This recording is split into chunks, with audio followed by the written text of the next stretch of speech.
Bonjour à tous, c'est Stal. Aujourd'hui les amis, place à un build de DPS au fusil d'assaut totalement hors méta qui se base sur un item exotique totalement délaissé par la communauté The Division 2 FR et même Division 2 en général. Je vous montre ce build de DPS dans quelques instants, donc ne bougez pas. Pas d'intro, on rentre dans le vif du sujet directement et on démarre la présentation de ce build de DPS PvE. Commençons par l'armement les amis. Au niveau de l'arme principale, j'ai opté pour un fusil d'assaut. Un AR nommé bien connu et surtout très convoité par les joueurs de The Division 2, à savoir la Lexington. Je lui ai attribué le talent sadique qui augmente les dégâts contre les ennemis touchés par un saignement. Vous allez le voir un peu plus tard, ce build de DPS PvE sur TD2 est basé sur des effets d'état, et notamment les saignements. Donc ce talent a toute sa place ici. Au niveau de l'arme secondaire, j'ai opté pour une autre arme nommée, une LMG cette fois-ci, puisqu'il s'agit de la Carnage. Celle-ci est dotée de la version parfaite du talent sadique, donc elle aussi infligera plus de dégâts aux ennemis qui saignent. Si vous n'avez pas ces deux armes, pas de souci. Vous pouvez les remplacer par d'autres, mais notez que ça sera plus efficace avec celle présentée dans ce build DPS sur The Division 2.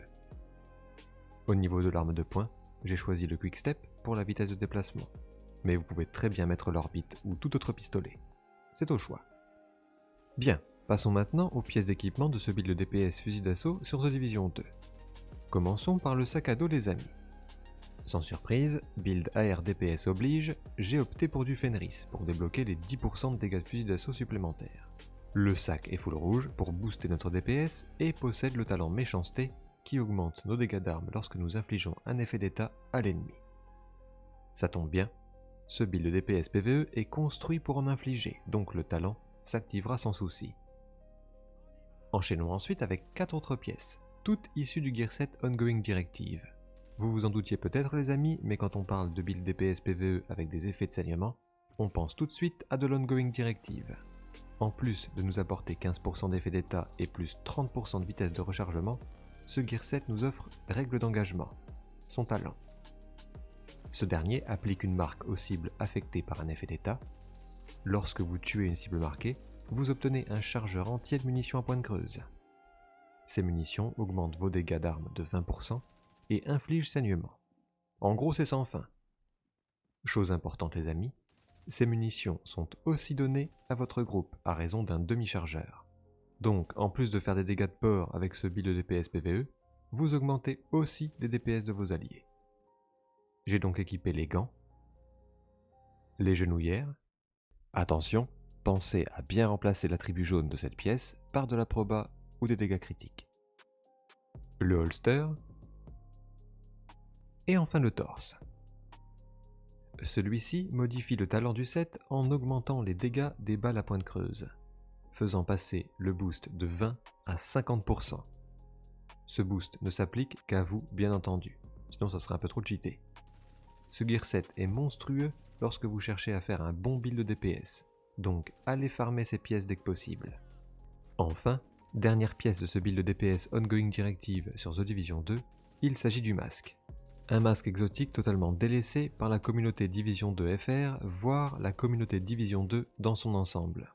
J'ai bien entendu parler du masque catalyseur. Oui les amis, le catalyseur. Ce masque est disponible avec le DLC Brooklyn. Cette pièce possède un talent qui prend tout son sens avec le build de DPS du jour, il s'appelle Agent Chimique, et est divisé en 3 parties. La première se nomme Catalyse et permet d'accumuler des effets, des stacks, jusqu'à un maximum de 12, si vous infligez ou subissez des effets d'état. Chaque stack confère plus 2% de dégâts d'armes et plus 2% d'effets d'état. Chaque ennemi affecté par un effet d'état, et situé dans un rayon de 25 mètres, augmente vos stacks de 1. Si vous subissez un effet d'état, vous recevez 2 stacks. Ces stacks diminuent de 1 toutes les 5 secondes, lorsque vous ou des ennemis n'êtes pas affectés par des effets d'état. La deuxième se nomme réactif. Quand le cumul de stacks est à son maximum et que vous tuez un ennemi subissant un effet d'état, vous recevez plus 25% de protection bonus et plus 20% de vitesse de rechargement. Et enfin, la troisième s'appelle stabilisation et vous permet de conserver la capacité de viser lorsque vous êtes en feu.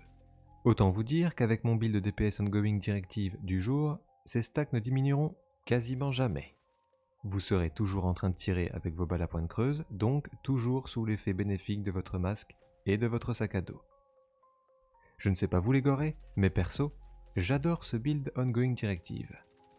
Ce build de DPS PvE reprend des éléments classiques, mais vient les modifier en ajoutant une pièce totalement sous-cotée. N'écoutez pas les créateurs qui veulent vous faire jouer que en striker. The Division 2 regorge de builds de DPS sympas, pour peu qu'on se donne la peine de chercher un peu. Et c'est justement ce que je vous propose sur ma chaîne. Donc, si vous voulez des builds, des guides et des concepts rafraîchissants sur The Division 2, abonnez-vous à la chaîne et activez la cloche des notifications. Au niveau des compétences, j'ai opté pour l'impulsion Banshee, réservée à la spécialisation artilleur. Elle est top à utiliser, inflige un effet de désorientation, et donc est idéale pour débuter un fight. J'ai également choisi la Luciole aveuglante pour les mêmes raisons. Alors les gorés, que pensez-vous de ce build de DPS Ongoing Directive sur The Division 2 ? Aviez-vous déjà vu le masque catalyseur en action ? Dites-le moi en commentaire et débattons ensemble. Allez, sur ce je vous laisse, je vous donne rendez-vous très vite pour de nouvelles vidéos de build sur The Division 2. En attendant, vous le savez, portez-vous bien. Ciao.